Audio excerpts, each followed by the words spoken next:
In task 3, we have to make a prediction using unsupervised machine learning. For this task, we have been provided with a dataset named iris, and we have to predict the optimum number of clusters and represent it visually. In the first step, we import the libraries that is required for this task. Then we load the iris dataset and display the first 5 rows of our dataset for a reference. Thereafter, we are exploring the data here by determining the shape of the data, the columns involved in our dataset, the info about our data, the description of our data, and the unique species names present in our species column of our dataset. In the next step, we are finding the optimum number of clusters for k-means clustering, that is the optimum value of k that will be given in our k-means classifier.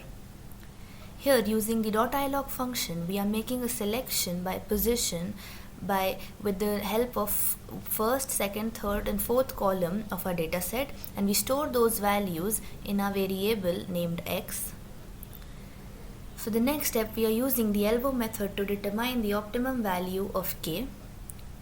Here we are running a loop for different number of clusters ranging from 1 to 10, and we are running the k-means algorithm on it.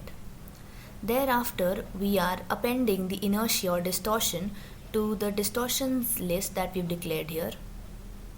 Now we plot the distortion for different values of k, that is different number of clusters, to find the occurrence of elbow. In this plot, we can observe that the elbow is occurring where the number of clusters is equal to 3. The elbow method is used to identify the value of k where the within cluster sum squared, that is WCSS, doesn't decrease significantly with every iteration. Hence, we observe that the optimal number of clusters is where the elbow occurs, and so we are choosing the optimal value of k as 3.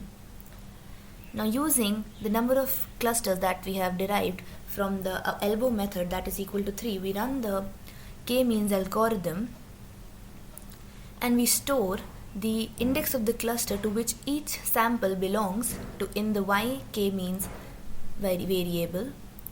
In the next step, we are determining the cluster centers by using the function .cluster_centers_. And in the final step, we are plotting and visualizing the clusters on the first 2 columns. And thereafter, we are plotting the centroids of the cluster. So here in this plot, we can see that there are 3 clusters, with blue being the Iris veriscolor species, red being the Iris setosa species, and green being the Iris virginica species. And here the yellow circles point the centroids of each cluster. Thank you.